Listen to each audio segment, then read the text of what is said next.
The acts of dispersal were committed in their greatest numbers by the native police.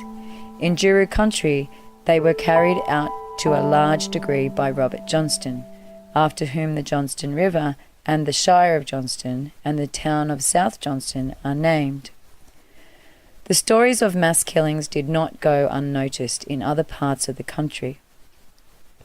The Queenslander newspaper, in a concerted effort to bring to heel the native police and the government under whose protection they were allowed to continue unabated, ran a series of articles and letters to the editor.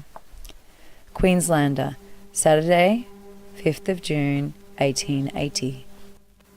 Sir, having some 14 years' experience among Queensland blacks, both inside and outside country, you will perhaps allow me a word on the black versus white controversy. I am quite aware that at times terrible outrages have been perpetrated on the blacks, both by police and by brutal white savages. And I have tried hard to bring to justice one of the latter who deliberately poisoned a number of blacks. But no white man's evidence of the crime being procurable, the then Attorney General refused to take any action upon the matter. From this you will see that I am ready and anxious to protect blacks from wanton molestation. But I most strongly deprecate the course you are taking in publishing to the world at large a list of horrible atrocities of which you have heard, and as neither names nor dates are given, it is impossible either to verify or contradict them. But even granting that they might all be true, and granting that there is only one side to each story, even then, I think it is a great mistake to rouse up, among the inside settlers, a feeling against the police force which, whatever its defects, does protect life and property against the hostile savages in our outside districts. And if this was removed, it leaves but two courses open to us, either to abandon our property to the original lords of the soil, or to fight it out to the bitter end in a war of wholesale extermination. In the interest, therefore, of both blacks and whites, I would urge you to be perfectly certain that you have matured an equally practical and a better plan than our present one, before you fan into flame a feeling which is always smouldering among those well-meaning sympathisers with the poor blacks, who imagine that a mob of northern Myals are as harmless and contemptible as the band of wretched niggers who loaf around colonial towns in their environs. I am quite sure, sir, that the efforts of the Queenslander are thoroughly honest and well-intentioned in this matter. But bear in mind that it is better to bear the ills we have than fly to others that we know not of.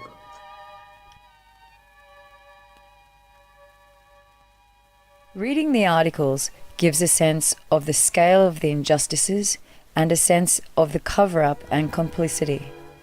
The community silences, the lack of witnesses, the failure of the justice system are all parts of a greater conspiracy of silence. The writer comments that it is better to have an evil we know than not to have it and let something else in. Eventually, over time, the constant dispersal and reprisals, the poisoning, the lack of hunting grounds, growing dependency on handouts, desire for tobacco and alcohol, and the reduction in the amount of warriors led to less massacres. There were settlers killing Djiru who were safe from prosecution because of their standing in the community. The reluctance of others to speak out and the lack of willingness on behalf of authorities to investigate. But eventually, the wholesale slaughter by the native police subsided. Djiru people were dispossessed of everything that had value to them. They were locked out of areas of traditional food sources. They saw sacred sites decimated and valuable icons removed as souvenirs. Many of the storytellers and the keepers of the law and language were killed, and the respect for the elders and the old ways was eroded. The people were forced to work for meagre handouts of food initially. Then when they were addicted to alcohol and eventually opium, they abandoned the traditional ways altogether and became a cheap and easily controlled source of labour. A new era of slavery emerged as the Djiru people's last chance for survival. The settlers controlled the vast areas of traditional Djiru country. The areas of coastline with proximity to the sea was being utilised for boats removing timber from the rainforests, and the land left was cleared for cattle. People were moved from district to district whenever their labour was needed. First settlers are nowadays known as pioneers. Their work at bringing the Djiru people to their knees and clearing the land for expansion and progress are applauded and celebrated. Amongst this group, and well known to the Djiru, are the Cutton brothers, who set up a logging operation. They are credited with opening up the country in the Clump Point area. A phenomenal amount of quality timber was removed from the area, and huge tracts of coastal rainforest removed. Police reports of violence, degradation, and cruelty to the Djiru that emanated from this area were numerous, but the punishment for the settlers amounted to little more than a slap on the wrist. By the 1890s, the area around the Djiru traditional lands was now under the control of the native police squads. There were towns in Tully and Innisfail. Sugar and bananas had started to become large industries, and the demand for cheap labour was increased and in short supply.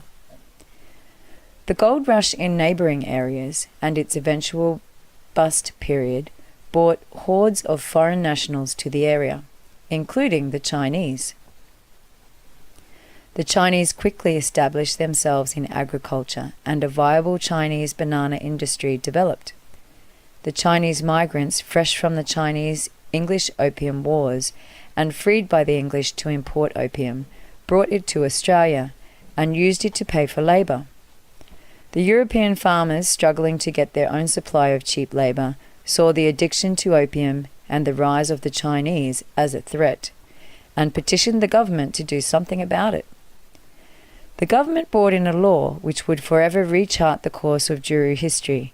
They called it the Aboriginals Protection and Restriction of the Sale of Opium Act, 1897. Whatever freedom the Djiru had was removed when they were then subjected to a life under the Act.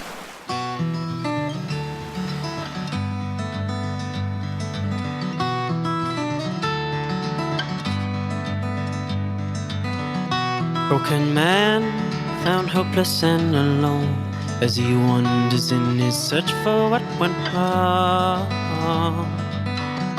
Reaching far from his soul, once was strong, now left blind in his journey to deep pockets.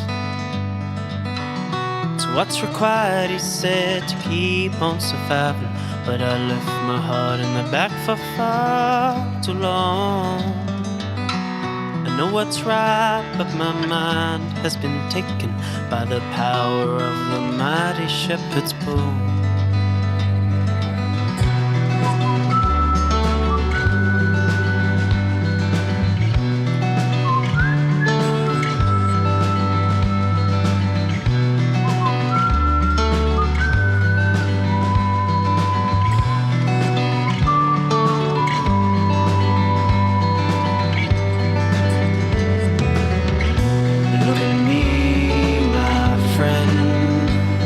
There's a journey left for something, don't forget.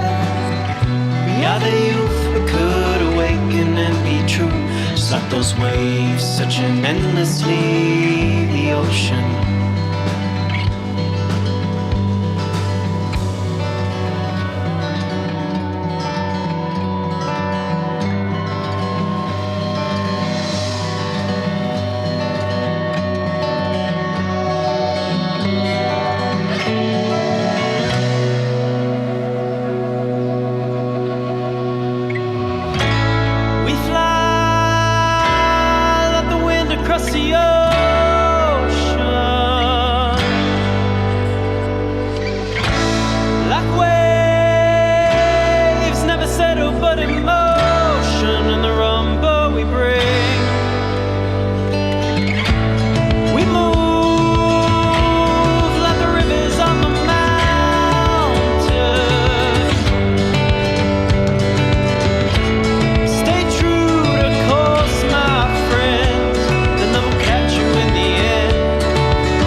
A new period of enforced employment, mass transfers of people onto reserves, restrictions of movement, restrictions on marriage, removal of children, incarceration as a form of discipline, and summary punishment was inflicted on the Djiru people.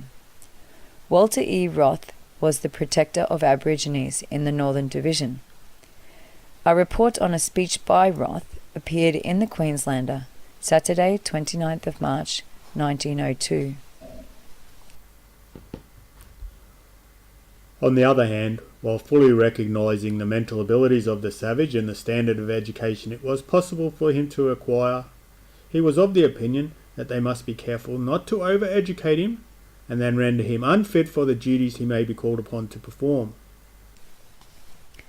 Roth was saying that it was possible for Aboriginals to acquire a good education, but it was better instead to keep them for menial labour. The governor on a visit in the area decided that the people living in and around the Djiru country needed closer police supervision.